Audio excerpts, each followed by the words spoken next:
Welcome to South Shore Clean Cities Clean Air webinar. My name is Carl Lissick, and I am the Executive Director for South Shore Clean Cities.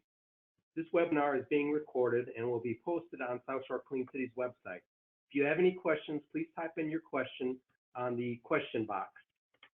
This summer is really moving fast, and as always, your South Shore Clean Cities team has been working to provide you, our membership and stakeholders, with enormous value.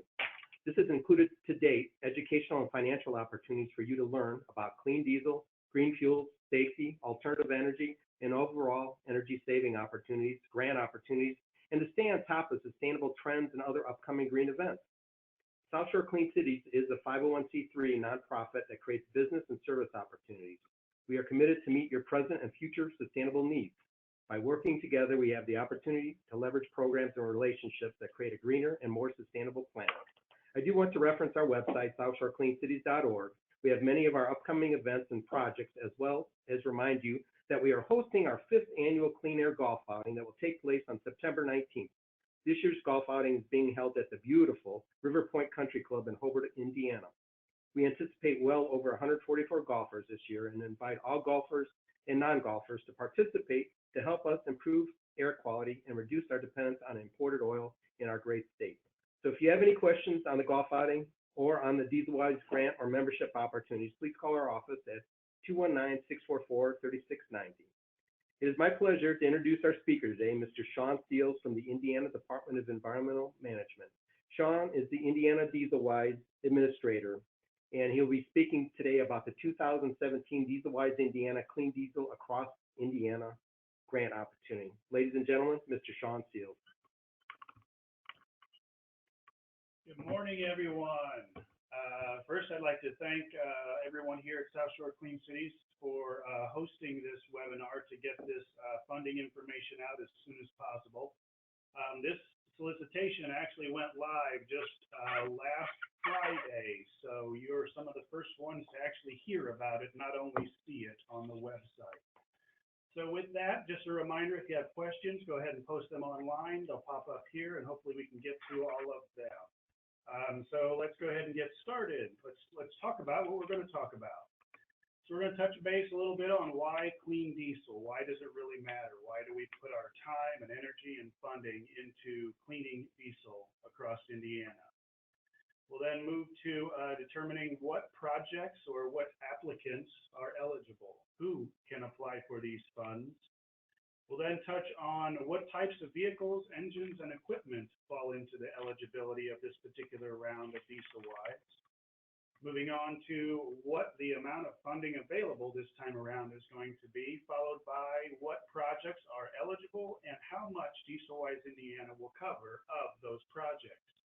Finally, we'll move to what the application and selection process is, and give you a little insight as to how we go through the process of evaluating the applications that we've received to make sure that we are awarding the best possible projects across the state. So we begin by asking ourselves the question, why clean diesel? Why are we putting the time and energy into this? Well, we do it for a variety of reasons, and one of them is, as we all know, clean diesel. Diesel engines are the workhorses of the nation. These are not engines like what we have in our gasoline vehicles that are good for 5 or 10 years. Some of these can last 15, 20, 40 years even in some cases. And they do tend to emit large amounts of nitrogen oxides, particulate matter, and air toxins. And why does that matter? Well, it matters because those emissions have been linked to premature death, asthma attacks, lost work days, and other various health impacts each and every year. Most especially towards those of our elderly and younger communities. So we find great value in making sure that we're doing all we can to improve air quality for these sensitive populations. And a final note that IDEM is working to reduce harmful tailpipe emissions through partnerships such as those that we have with South Shore Clean Cities and others across the state to advance clean diesel fuel, engine and retrofit technologies, as well as idle reduction where it seems appropriate. So the eligible grant applications in this particular round of funding are a little bit different than they were in 2016, but a little similar to what they were in 2015, and that will make sense in a moment. Public diesel fleets, as always, are eligible entities to apply for funding through DieselWise, and these are basically your state, county, city, municipal, school, and quasi-governmental agencies, the obvious ones that we all know about. Private diesel fleets, this includes pretty much everybody else, and that would be, single vehicle owner operators, large fleet operators, the mining industry, marine industry, locomotives, as well as construction equipment. And then this year, kind of coming back like we did in 2015, we're also opening up the concept of the public-private partnership with a focus on alternative fuels. A portion of the funding that we'll talk about here in a bit does allow for some CNG and LNG infrastructure development costs. And although the concept of build it and they will come is great in theory, we find that developing public-private partnerships that demonstrate that there is a fleet that is already ready to use that alternative fuel or is committed to using that alternative fuel makes for a much more likely and a much stronger application and a stronger project for us all.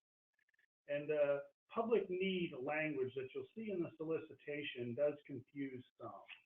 And the public need is loosely defined as a public service that's often provided by a municipality that may be contracted to a private entity. Here in Indiana, we have some of those that are school bus contractors and refuse hauling contractors, recycling organizations, and such. So think of it from the standpoint of what did the city or county used to do, and maybe now there's a contractor doing those works. Those would be what we would see as public need projects. So what are the eligible fleets or the eligible vehicles and engines and equipment? You'll see it's pretty broad once again this year. You'll see that we'll do buses, we'll do medium and heavy duty trucks, marine, locomotive, non-road. This also includes the mining industry. It includes locomotives.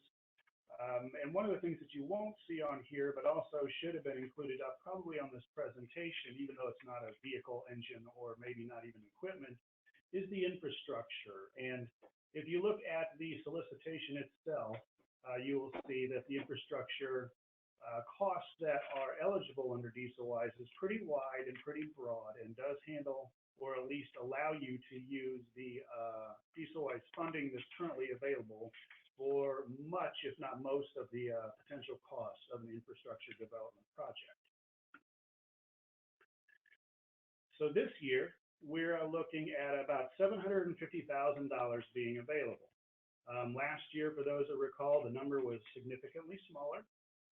These numbers kind of rise and fall, somewhat in part with what the solicitation or the allocation from US EPA is through DERA, as well as what kinds of other funds we might have available. So this year is a pretty good year for DieselWise Indiana, in that we have about $750,000 for clean diesel projects. Our goal is to not have any projects fund any projects that are less than $20,000. The logic, of course, behind that is just the administration and follow-up and everything that goes into it can be kind of time-consuming. And our secondary goal is also to not have a single grant that is over $300,000, so we can make sure that we're funding more projects across the board. I will say that the $300,000 is pretty much a hard cap. The $20,000 on the bottom is, I would call it a soft cap.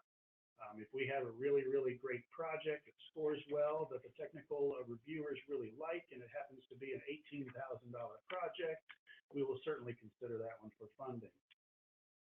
Applications are due Thursday, August 31st, 2017. It's kind of a short turnaround, but pretty consistent with what we've done before. That's why we want to make sure to get this webinar out there and get the news out there as quick as we can. And these projects must be completed by the end of September 2018. And these timelines are pretty consistent with what the allocation that we get through DieselWise from US EPA.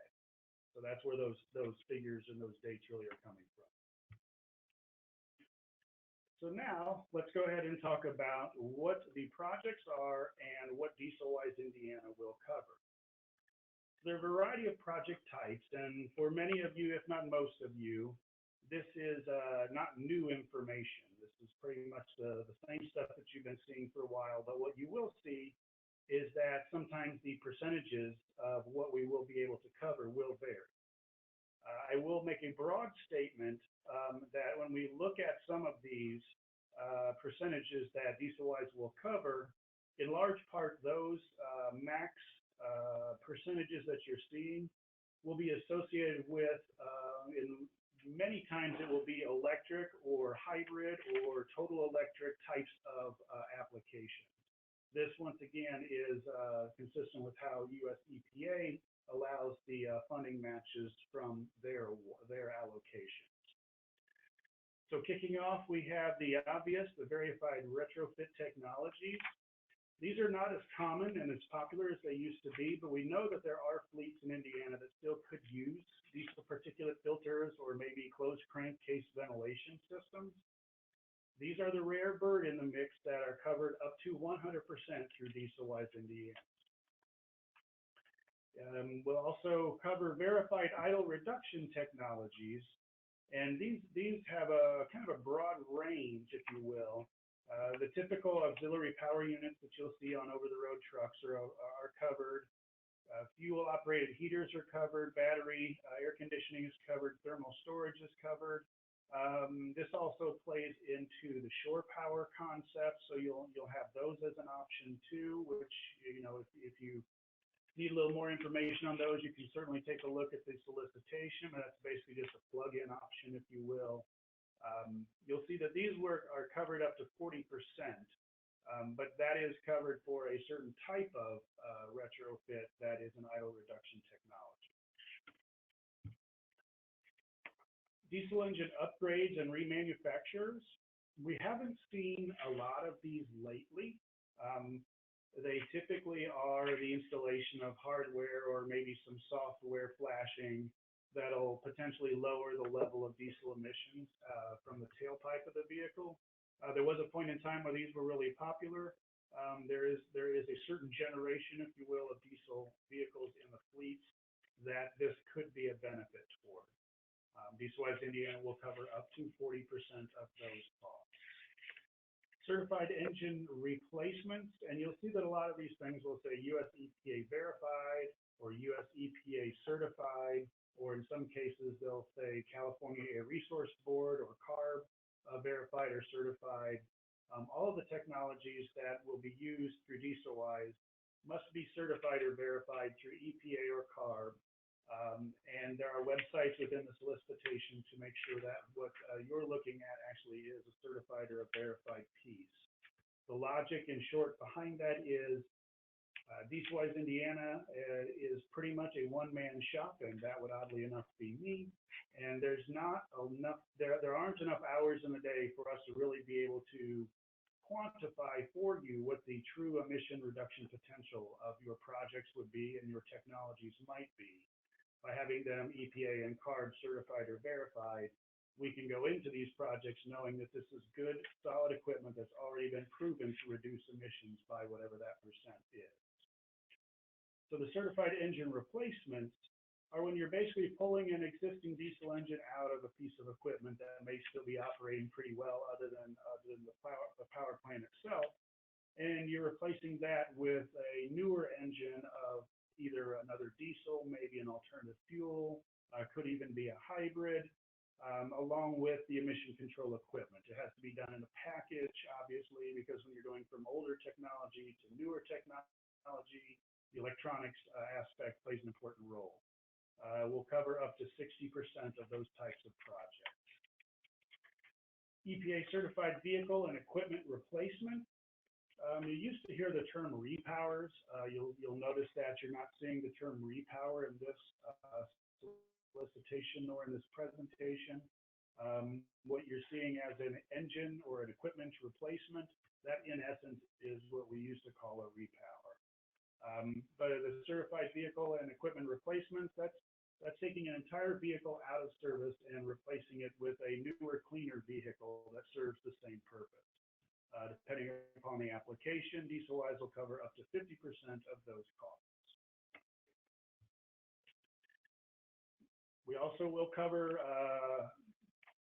well, we used to, That's right. Okay, I wanted to make sure because this presentation has gone through some minor changes outside of my office, and it looked different to me, so I wanted to make sure I was still on page.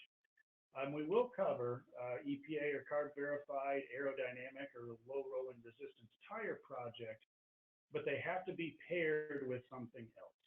And what that basically boils down to is they have to be paired with an exhaust retrofit technology of some sort or another for them to be eligible. As the italic says, as standalone projects, they are not eligible, but they are with exhaust retrofits. Public-private alternative fuel infrastructure and fleet partnerships. This is what you saw for those that were participating back in 2015. We did not do this in 2016, but it's back again in 2017. This is an infrastructure program that is a public-private, or if you will, an infrastructure and fleet partnership. For example, the labor and equipment necessary for the installation of CNG and LNG infrastructure is eligible, but there needs to be a public need fleet that is demonstrating that they either have a current commitment to use that alternative fuel, or they can demonstrate that there will be an adequate amount of fuel volume used to justify the installation of the infrastructure. As everybody in that industry knows, it's a very expensive process, and whether we're using public funds or private funds, we want to make sure that any infrastructure that goes into place has a good, strong, viable fleet or number of fleets that are going to take advantage of that. And we will cover up to 50% of the cost for that infrastructure. Now, what I will say is that since this is a partnership, you'll also notice that there is the possibility that you could put together a application that is in two parts, if you will. One would be for the infrastructure, and then the second part would be for the participating fleet. So although there isn't a requirement for there to be an application from both of those, it is a viable option if you want to pursue that. So we'll go ahead and touch base on the application and selection process here momentarily. We see we might have one question. Is that just the one question we've got? Yeah. Okay. We do have one question that's been raised, and it's, do the trucks need to be registered in Indiana, operating in Indiana 100%, or just domiciled in Indiana? The vehicles need to be registered and need to operate predominantly in Indiana. And there is a 3 to 5 year, depending upon the type of project, they need to reside here in Indiana. If they're outside of Indiana, we're using Indiana funds to improve air quality in our neighboring states, although there is some value to that. It isn't consistent with the way we've been doing things in the past. So yes, they do need to be Indiana-based fleets. Would refrigerator trailer units also qualify for a project? Yes, this is a project type that we have done in the past. What we have done in the past is replace the refrigeration portion of a trailer, taking off the old reefer units and putting on newer, cleaner alternatives. And in this case, that would fall into an engine replacement type of project.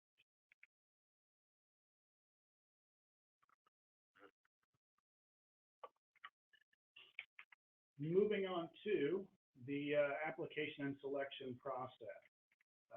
The applicants will submit their proposals to DieselWise Indiana Administrator, that'd be me, either directly to me, or you can work obviously directly through the South Shore Clean Cities gang here, and they'll make the process much easier on you probably than I would, because they're going to be able to answer questions for you that I might not be able to. Once the solicitation goes live, it's kind of hard for me to answer a lot of detailed questions that you may have on your applications, because then I'm giving support to one project as opposed to another. It just isn't fair and equitable to everyone.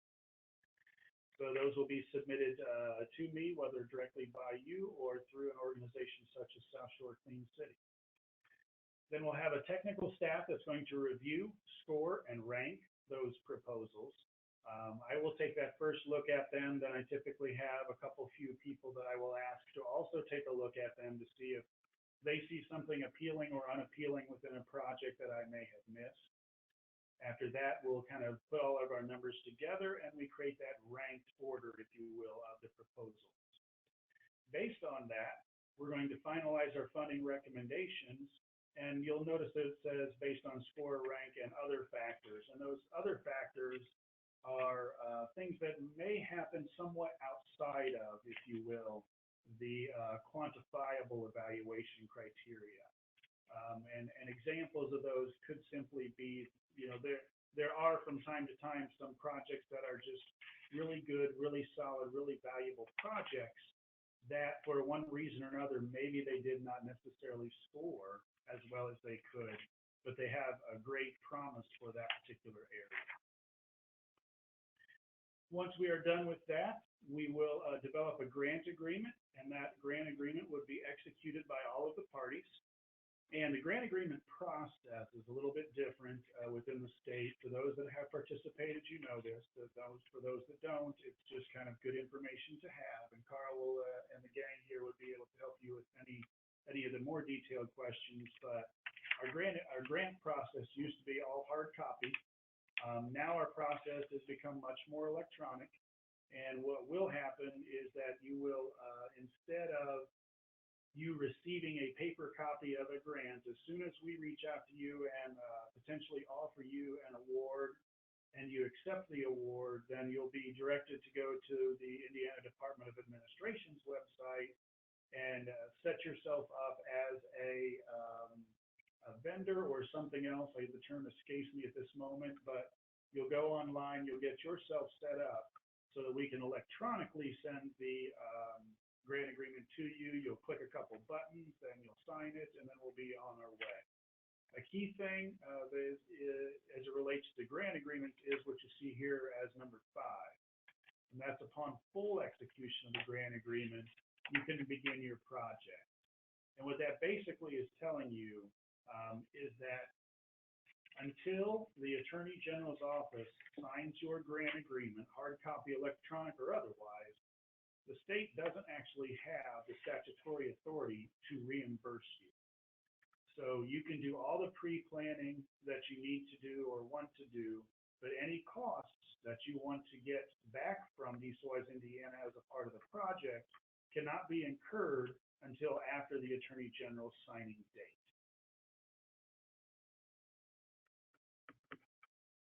So I think we might have had, do we have one more pop up or no?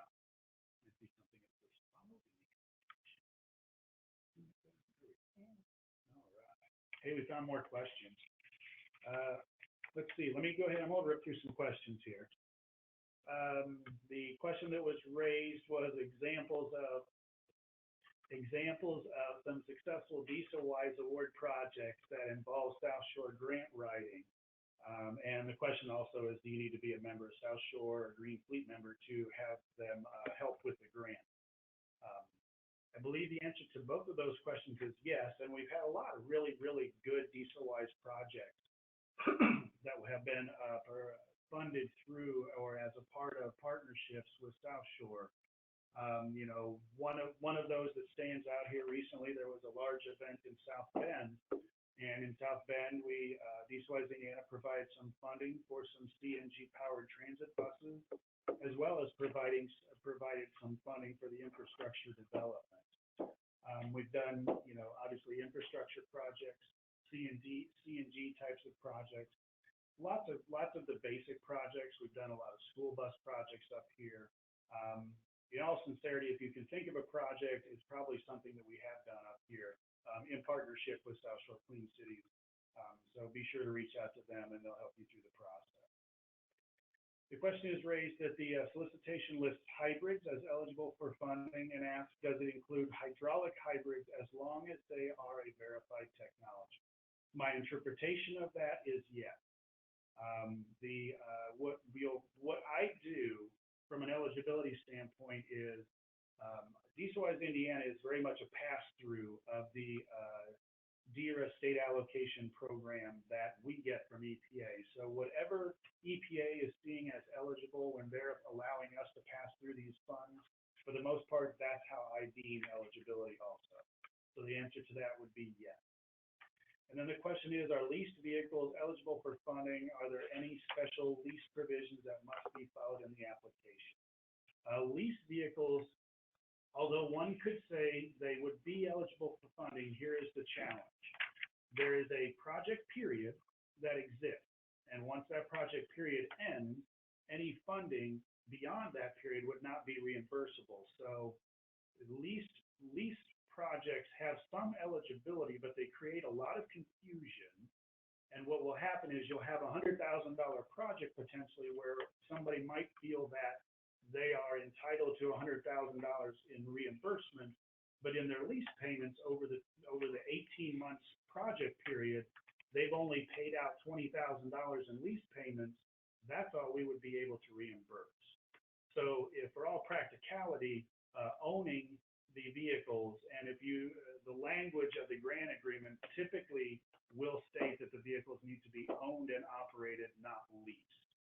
We have had some lease projects that we've done in the past. I will simply say that they create a lot of complexity, they create some confusion, and they have the potential to create some conflicts between DieselWise and the applicant. So from an application standpoint, as well as from a vendor standpoint, I would simply encourage folks to be looking at them from a purchase standpoint more so than a lease standpoint. So moving on to the evaluation criteria, because this is where the rubber hits the road, so to speak. In the last slide, I sort of detailed the process that we go through, and this is how we identify what the number of points per category are going to be awarded. As you would expect, the total emission reduction potential based on the type of project or the use of the vehicle is our highest scoring value. So basically 1/4 of the total amount of points when we factor out the bonus component, 1/4 of the points are focused on the total emission reduction potential. So make sure that those projects that you're looking at have the greatest emission reduction potential possible. If you've got projects that you're trying to decide what to do, and one maybe is a vehicle or a piece of equipment that is operating 5 days a week, 8 hours a day, and one piece of equipment that's operating 1 day a week, 8 hours a day, I think it's obvious which one of those is going to score better. So be sure to make good choices there. The level of commitment from the equipment owner and operator, when it says the willingness to provide a financial match or to leverage the funds, this is also 1/4. So between the emission reduction potential and your willingness to match funds, over and above those that are required, will play significantly in your points scores. So if a project, for example, is a project in which DieselWise would cover up to 25%, for example, and you opt to cover 50% and only ask, or you offer to cover 90% and only ask for 10% from DieselWise, that project is going to score better than if you would have asked for the full 25%. The theory and the goal there, obviously, is we want these funds to go as far across as we can. Proximity to sensitive populations, things like daycare facilities, schools, nursing homes, and such. If your project happens to be located near an area like this with sensitive populations, make sure you tell us that. Make sure that's included in the application so you can get some points for it. If you don't tell us that, we won't know that. The term remaining of useful vehicle life. This one also is a pretty important one at 15 points, and that is simply focusing on what is the lifespan of this vehicle. Some vehicles have a true lifespan of 7 to 10 years, and some have a true lifespan of 15 years, and some even more. The longer the potential life of that vehicle, the longer you're willing to maintain ownership of that vehicle and operate that vehicle, the better it's going to score. Reduction in fuel and oil consumption and other fluid or solid waste from idling diesel engine. Just focus on those last few words, idling diesel engine. If you're a program that might have a reduced idling program in place for your facility, for your drivers, for your fleet, or whatever, make sure you're telling us that. And if it's something you're considering or willing to implement, make sure you're telling us that you're going to implement that too. If you're going to implement that and you're showing us kind of the structure of how it's going to work, that's going to score well. And then a willingness to establish and enforce an idle reduction in use policy also is there. So the first one is kind of, we're committed to it and we're already doing it. The second one is, yeah, we're thinking about it.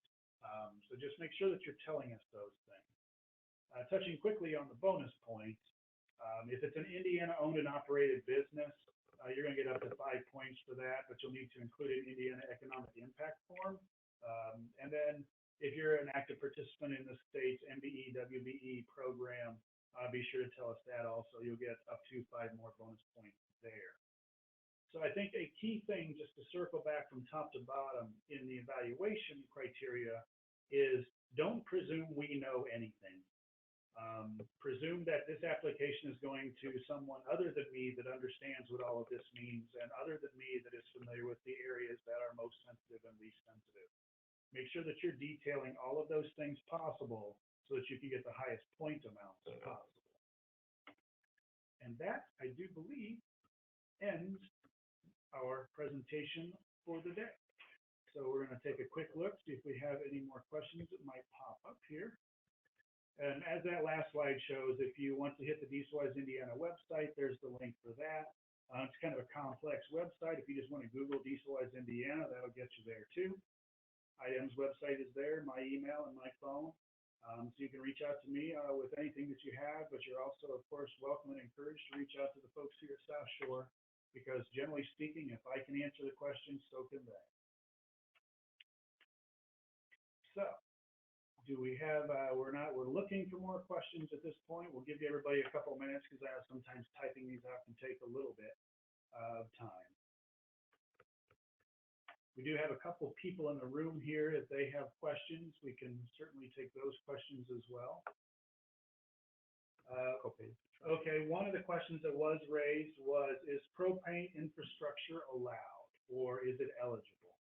And I would love to say the answer is yes, but the answer is no. And the reason behind that is the component of our funding that is available for CNG and LNG comes from a US EPA consent decree, and it was US EPA that allowed us the flexibility to actually include infrastructure, but they limited it to CNG and LNG. So as much as we would like to be able to do some propane infrastructure, our limitations don't provide that at this time. Let's see, we've got one on the screen. Can the applicant be signed by a town manager with council approval following? You can certainly do that. I mean, an application is simply that. An application is not a commitment. An application is, this is what we would like to do. If you are, however, selected as a potential awardee, at that point, it becomes a lot more serious. So, you know, we want you, when you get to the point of signing a grant agreement, we want to make sure that you are all in on that project. But as far as the application goes, no, the application can be signed by a town manager. That's okay. And then the last question is, are EV charging stations eligible? And this kind of falls into the same sort of answer that we had with propane, is there is value in that. There is something about that that is obviously very appealing. But no, at this point, EV charging stations are not eligible for the same reason that the funding that is there for infrastructure is limited by EPA to CNG and LNG. There are some other EV charging station funding options.